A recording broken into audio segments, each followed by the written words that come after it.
ఎన్నికల సందర్భంగా మరి నాతోటి విచ్చేసిన మన స్థానిక శాసనసభ్యుడు సోదరుడు సంజీవ్ రెడ్డి గారు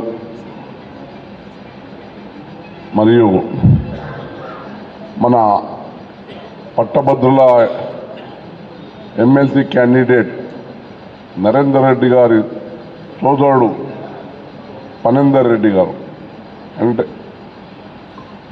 దాంతోపాటు సీనియర్ నాయకులు శంకరయ్య స్వామి గారు దిగంబ మన పెద్ద ఎత్తున అక్కడ కామారెడ్డి జిల్లా సమావేశం మన ఎమ్మెల్సీ అభ్యర్థి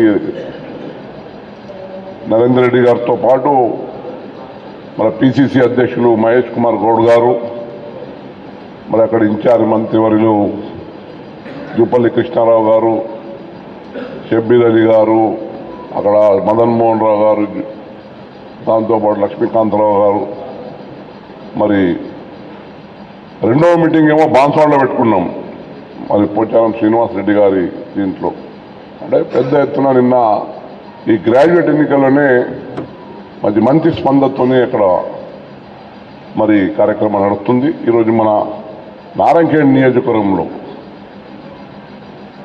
జలాబాద్ పార్లమెంట్లో భాగంగా ప్రత్యేకంగా మా స్థానిక ప్రాంతం ఇది. మరి మనం గతంలో కూడా జీవన్ రెడ్డి గారికి ఇక్కడ 90 నుంచి 100% ఓట్లు కూడా ఇచ్చిన ఘనత మనం అప్పుడు మీకు అందరికీ తెలుసు. చాలామంది మా ఉపాధ్యాయులు కూడా మా మిత్రులు ఉపాధ్యాయులు అందరూ కూడా అక్కడ వాళ్ళ ఎమ్మెల్సీ ఎలక్షన్ ఉపాధ్యాయ ఎన్నికలు వాళ్ళ రాజకీయాలు వాళ్ళకు ఉన్నాయి, దాంట్లో మాకు సంబంధం లేదు. కానీ మా పట్టభద్రుల ఎన్నికల్లో తప్పకుండా అందరూ ఉపాధ్యాయ సంఘాలు మాకు ఓటేస్తారని అనుకుంటున్నాం. ఎందుకంటే ఇక మీ ఉపాధ్యాయ సంఘాల రాజకీయాల్లో మాకు సంబంధం లేదు. కానీ ఈ గ్రాడ్యుయేట్ కాన్ఫరెన్స్ ఏమో మా కాంగ్రెస్ పార్టీ తరఫున మరి మేమందరము మీకు ఓట్లు అడుగుతా ఉన్నాం. తప్పకుండా మాకు విశ్వాసం ఉంది, గతంలో మీరు ఏ విధంగా సహకారం ఇచ్చినారో తప్పకుండా ఈసారి కూడా మీరు సహకారం ఇస్తారని. మరి కనీసము మన నారాయణఖేడ్ నియోజకవర్గంలో 3,500 చిల్లర ఓట్లున్నాయి. మరి మీరందరూ కూడా సహకరించాలి. ఎందుకంటే ఇప్పుడు ఎందుకు సహకరించాలి, కారణం కూడా ఉండాలి ఓట్లు అడగడానికి. ఇక్కడ మా క్యాండిడేట్ నరేందర్ రెడ్డి గారు ఒక విద్యావంతుడు, ఒక మహా కష్టపడి మరి చిన్న ట్యూషన్లు చెప్పుకుంటూ మన టీచర్గా ఎదుగుతూ ఎన్నో కళాశాల స్థాపన చేసి మరి కొన్ని వేల సేవలు అందిస్తూ ఉన్నాడు. మరి రెండో తరఫున టీఆర్ఎస్ అయితే బీఆర్ఎస్ ఎవరు అభ్యర్థులు లేరు. బీజేపీ తరఫున అభ్యర్థిగా ఉన్నారు. వారు బ్యాక్గ్రౌండ్ డిఫరెంట్ ఉన్నది. మన విద్యా వ్యవస్థకు మనకు సంబంధం లేని బ్యాక్గ్రౌండ్తో వారు పోటీ చేస్తూ ఉన్నారు. మరి గతంలో కూడా చూసినాం మన పార్లమెంట్ ఎన్నికల్లో చూస్తే ఈ బీఆర్ఎస్ పేరుకే ఉంటుంది, కానీ అంత సపోర్ట్ అంతా ఇండైరెక్ట్గా బీజేపీకి ఇచ్చే కార్యక్రమం చేస్తూ ఉంటారు. వాళ్ళు ఇండైరెక్ట్ కనిపిస్తూ ఉంటారు. మన పార్లమెంట్ ఎన్నికల్లో అట్లనే కనిపించింది, మరి ఇప్పుడు కూడా అట్లనే కనిపిస్తుంది అనుకుంటున్నా. మన జాగ్రత్తలో మనం ఉండాలి. మరి కాంగ్రెస్ ప్రభుత్వం రేవంత్ రెడ్డి గారి ఆధ్వర్యంలో ప్రభుత్వం ఏర్పడిన తర్వాత మీరు చూసినారు మార్పులు. మరి ఉద్యోగులకు ఎప్పుడు శాలరీ వస్తుందో తెలియదు కేసీఆర్ హయాంలో, కానీ ఇప్పుడు ఖచ్చితంగా ఫస్ట్ అనగానే మీ ఉద్యోగ జీతాలు వచ్చే పరిస్థితి ఈరోజు వచ్చింది. ఇంకా దాంతోపాటు నిరుద్యోగ యువకులకు మరి గత సంవత్సరంలో లోపట్నే 57,000 ఉద్యోగాలు ఇవ్వడం జరిగింది. కనీసం మన నారాయణఖేడ్ నియోజకవర్గం కనీసం అనుకుంటున్న 500-600 మంది టీచర్సే కానివ్వండి, కానిస్టేబుల్సే కానివ్వండి, నర్సులే కానివ్వండి, మన నారాయణఖేడ్ 500-600 మంది పిల్లలు సెలెక్ట్ కావడం జరిగింది. మరి 10 సంవత్సరాల్లో టీఆర్ఎస్ హయాంలో మరి ఒక్క డిఎస్సి లేదు. మనం మీకు తెలుసు 2 రోజుల కిందనే 2008లో ఉన్న డిఎస్సి పెండింగ్ ఉన్న వాళ్ళకు కూడా మన ఇప్పుడు ఉద్యోగాలు రావడం జరిగింది. 2008 సంబంధించిన వాళ్ళ కూడా నియామక పత్రాలు మొన్ననే ప్రభుత్వం,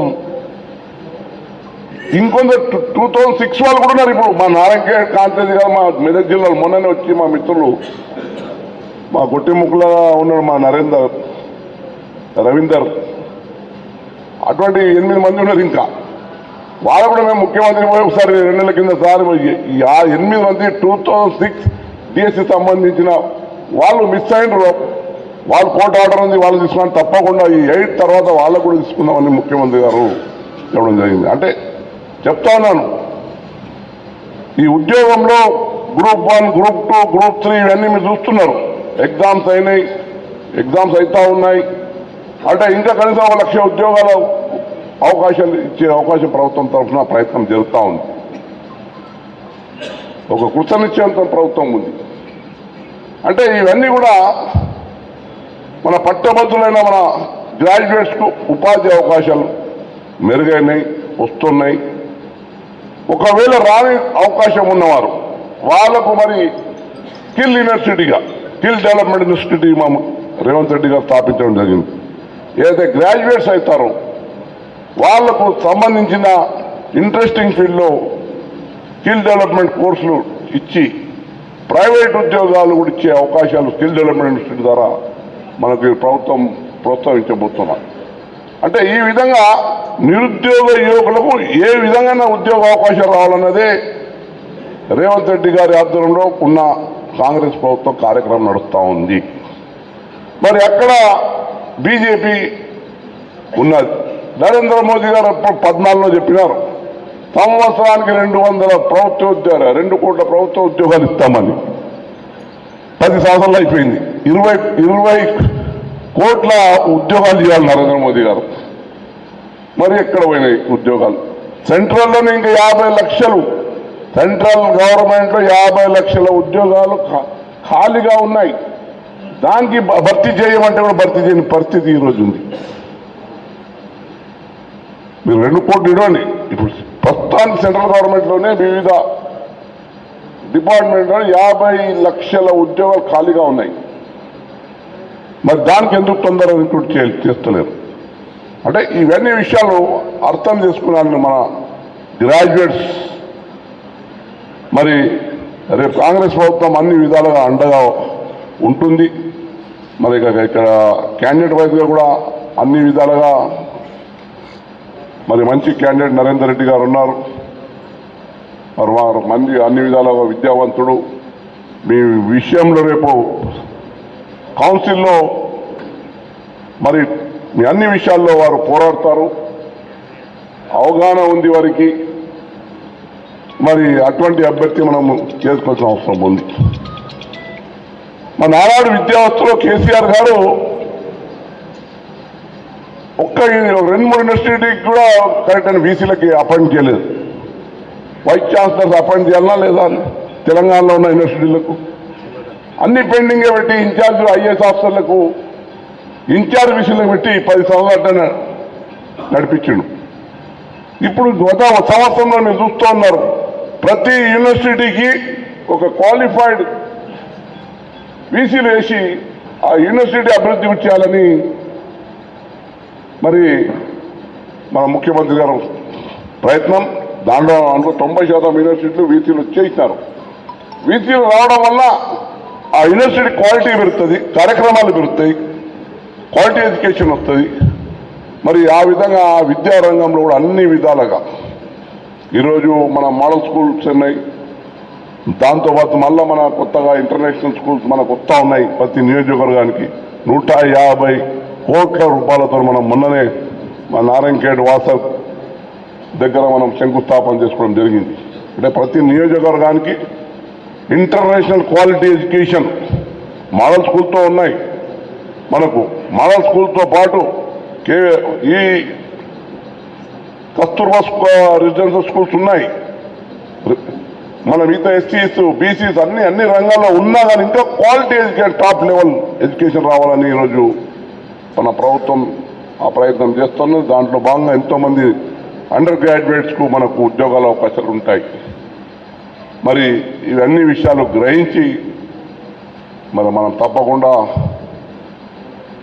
మన కాంగ్రెస్ అభ్యర్థి అయిన నరేందర్ రెడ్డి గారు నంబర్ 2లో ఉన్నారు. వారు 56 మంది అభ్యర్థులు నంబర్ 2లో ఉన్నారు. ఫస్ట్ ప్రిఫరెన్స్ ఓటు ఫస్ట్ ఒకటే, మన ఇంకో సెకండ్ ప్రిఫరెన్స్ వేయకూడదు. మీరు దయచేసి మీకు అంతా విజ్ఞప్తి చేస్తూ ఉన్నాం. ఓన్లీ ఫస్ట్ ప్రిఫరెన్స్ ఒకటే ఓటు ఆయన కేసి మరి ఆయన 3,54,000 ఓట్లు ఉన్నాయి. మొత్తం 42 అసెంబ్లీ నియోజకవర్గాలు. ఎంత? 42 అసెంబ్లీ నియోజకవర్గాలు. నేను కూడా పార్లమెంటు 6 పార్లమెంట్లు ఉన్నాయి. 14 జిల్లాలు ఉన్నాయి. ఇప్పుడు అంటే పాత జిల్లాలు 4 అనుకుంటున్నాం. ఆ 4 పోయి 14 జిల్లాలైనాయి. ఇప్పుడు ఈ ఎన్నికలు జరిగే గ్రాడ్యుయేట్ కాన్స్టిట్యున్సీ అంటే 33 జిల్లాల్లో 14 జిల్లాలో ఇది మన గ్రాడ్యుయేట్ ఎన్నికలు. మన కరీంనగర్ అంటే మన అన్ని కలిపి కరీంనగర్ అని పేరు పెట్టుకోవడం జరిగింది. అంటే చాలా పెద్ద ఏరియాకు రిప్రజెంట్ చేస్తున్నాం. దాంట్లో 4 బీజేపీ ఎంపీలున్నా, 2 కాంగ్రెస్ ఎంపీలకు ఉన్నాం. అక్కడ మంచి పెద్దపల్లికి వంశీకృష్ణ ఉన్నాడు. మా తర్వాత ఇక్కడ ఈ మూలకేమో మనం ఉన్నాం. మిగతా అంతా అక్కడ బీజేపీ గెలిచింది. కానీ మాకు పూర్తి విశ్వాసం ఉంది. మన సంగారెడ్డి జిల్లా నుంచి హైయెస్ట్ మెజార్టీ ఇద్దాం. మన నారాయణఖేడ్ నుంచి కూడా మనం హైయెస్ట్ మెజార్టీ ఇద్దాం. నరేందర్ రెడ్డి గారికి భారీ మెజార్టీతో మీ అందరి సహకారంతో మరి గెలిపించి మళ్ళీ ఆయన సేవలు తీసుకుందాం. ఎందుకంటే ఇప్పుడు పార్లమెంట్ సభ్యునిగా నాకు అవకాశం, నేను మా నారాయణఖేడ్ ప్రాంతం అభివృద్ధి కావాలి మా తపన, సంజీవ్ రెడ్డి శాసనసభ్యునిగా ఆయన మా నారాయణఖేడ్ డెవలప్ కావాలి ఆయన తపన, రేపు ఎమ్మెల్సీగా మరి నరేందర్ రెడ్డి గారు కూడా గెలిస్తే ఆయన కూడా మా చేదోడు వాదోడు ఉంటాడు. ఎందుకంటే మా జీవన్ రెడ్డి గారు చూసినాం. మా మున్సిపాలిటీకి ఆప్షన్ సభ్యునిగా రావాలంటే పాపం వచ్చి ఓటేసిపోయింది. అంటే మన వాడు ఉంటే అన్ని విధాలుగా మన అండదండు ఎన్నో గవర్నమెంట్ లేకుండే సీఎం రిలీఫ్ ఫండ్ కావాలంటే మనకి జీవన్ రెడ్డి ఉంటుండే. ఆయననే పోయి మనం అదే సీఎం రిలీఫ్ ఫండ్ ఇచ్చినాం. అంటే ఇట్లా ఏదో ఒక రూపంలో మరి ఆయన విద్యారంగంలో ఎన్నో అనుభవం ఉన్న వ్యక్తి, మనకు అన్ని విధాలుగా అందుబాటులో ఉన్న వ్యక్తి, మంచి వ్యక్తి, విద్యలో ఉన్న పరిజ్ఞానం ఉన్న వ్యక్తి. మరి అటువంటి వ్యక్తికి మనము ఎన్నుకుంటే తప్పకుండా అన్ని విధాలు మన అండదండగా ఉంటాడు. నేను ఒకటే విజ్ఞప్తి చేస్తా ఉన్నాను. మన టీంలు అందరూ కూడా 7 మండలంలో మీ రెస్పెక్టివ్ మండల టీంలు అందరూ కూడా ఒక్కొక్క 50 ఓట్లకు ఒక్కొక్క టీంగా ఏర్పడి మీరందరూ కూడా రేపటి నుంచి 50 ఓట్స్ అయితే ఏ గ్రామం వైజ్గా అనలైజ్, ఒక మండలంలో గ్రామంలో ఏ గ్రామంలో ఎన్ని ఓట్స్ ఉన్నాయో అనలైజ్ చేసుకొని వారి దగ్గర స్వయంగా వెళ్ళి అవసరం ఉంటే మా అమ్మలతో సంజయ్ రెడ్డితో మాట్లాడిపోయండి, నన్నతో మాట్లాడిపోయండి. మేమంతా పర్సనల్ రిక్వెస్ట్ చేస్తాం. మరి మీరు కూడా రిక్వెస్ట్ చేసి మరి అందరూ కూడా ఈ 27 తారీఖున ఓటింగ్ ఉన్నది. ఇంకెక్కువ సమయం లేదు, 5-6 రోజులే మాట ఉంది. మరి అందరూ కూడా మీరందరూ ఫీల్డ్లో ఉండి ప్రత్యేకంగా యువ నాయకులకు అందరికీ మేము విజ్ఞప్తి చేస్తూ ఉన్నాం. మీరందరూ వెళ్ళి ఓటర్స్కు మనకు అంత పరిచయం ఉన్న వాళ్ళే, ఇలా మనకేం తెలియని వారు కాదు. అందులో 80-90% మన మిత్రులే, మన దోస్తులే ఉంటారు. వాళ్ళకు రిక్వెస్ట్ చేసి వారికి ఇస్తే తప్పకుండా వాళ్ళు మనకు సానుకూలంగా స్పందించి ఓటేస్తారని మాకు విశ్వాసం ఉంది. మరి మనం ఒక మంచి మెజార్టీతో మన నారాయణఖేడ్ నియోజకవర్గం నుంచి కాంగ్రెస్ అభ్యర్థి నరేందర్ రెడ్డి గారు గెలిపిద్దామని ఆశిస్తూ ఈ అవకాశం ఇచ్చిన మీకు అందరికీ ధన్యవాదాలు. జై హింద్, జై కాంగ్రెస్.